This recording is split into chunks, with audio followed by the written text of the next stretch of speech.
Hi, it's Robbie again. I thought I'd show you some more German helmets from my collection. These have all been restored by me. I hope you like what you can see. If you want to make a comment, please do, because it's nice to hear other collectors and what you think of how I restore them. As I say, I'm not trying to masquerade that they're genuine paintwork. They're not. They are genuine shells with all the original stamps on. I'll start with this one here, and I'll try to keep the camera as still as I can. This one's a police one, an M40, made by Quest. I've put a liner on inside. I've actually got the date stamp put on, 1940. I found a guy who was in the police during the war, and I put his name on the chin strap as if you want to check up on this guy. He was in the police in the war. I don't know whether he survived the war.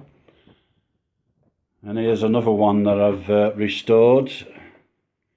Aging helmets is a bit of artistic license. If you think it looks good, you keep to it. But whatever you do, once you've done them, don't put rubbish decals on. Go for museum quality. They're out there, they're a little bit more expensive, but they're worth it, as you can see. I've aged this one to represent the campaign in Italy. And this one here is a big size one. This one's a Quest. And this one's to represent Winter. What have I said Winter for? Winter camouflage. And this is an M40. It looks pretty good, doesn't it? As I say, I've aged it. It's a Dutch volunteer, I think.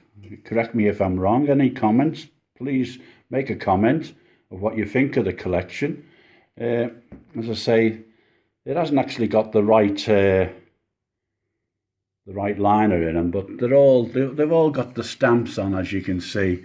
So they're all genuine shells. Best to have a liner in, I think. And this one here is an M35 bearded helmet belonging to a medic. Now, whether it was a male or male nurse, I don't know. But there again, it's all been restored by me. Hope you like what you can see at the moment. It's a bit of fun collecting. Some people say I'm not keeping genuine helmets. They are genuine helmets, but I wanted them. I didn't want them with rust on. Otherwise, I would have bought them with rust on. I wanted to restore. I'm a collector and restorer. And here's a big size one. This is an M40. I've done this one, aged it. Bit of a camo on it, and it's from the Luftwaffe. It's got a second pattern eagle. As you can see, it's only a single decal on it. And the next one here is an M40.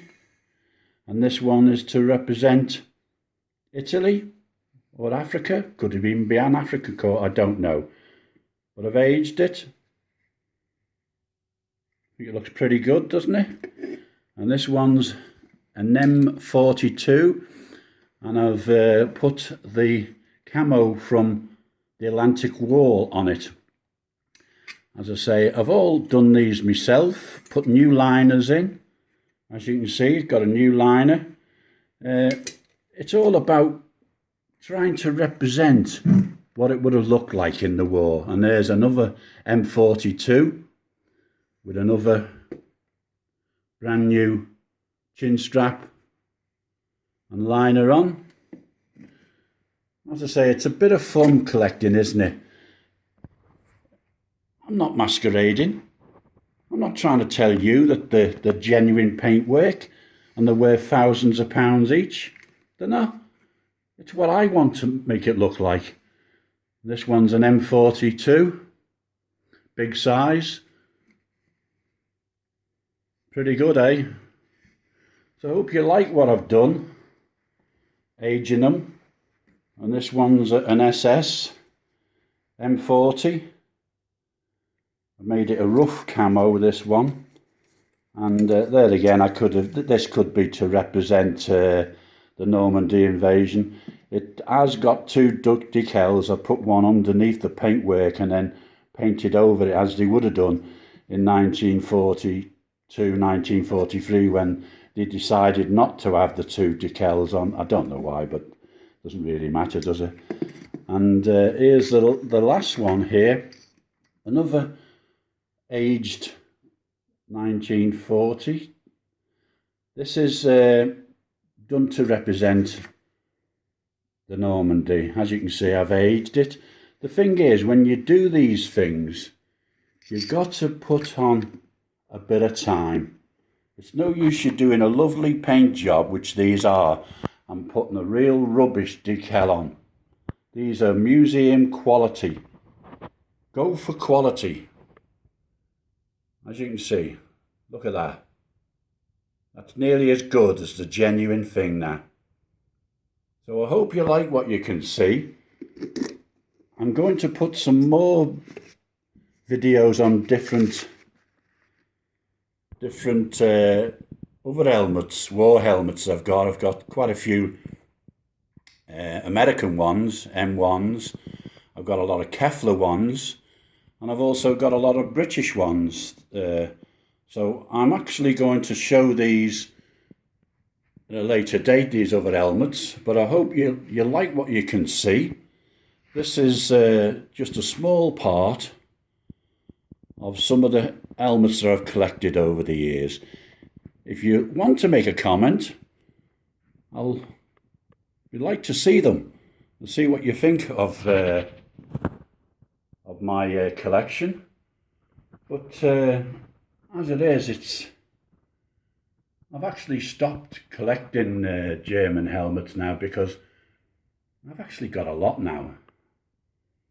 And at the end of the day, it's a bit of fun collecting. That's all I say. Bit of fun. So from me, Robbie, from my TILLMANS Museum, this is just a small part of my collection of German helmets. So from me, Robbie, only say one thing, can't I? And that is, ta-da.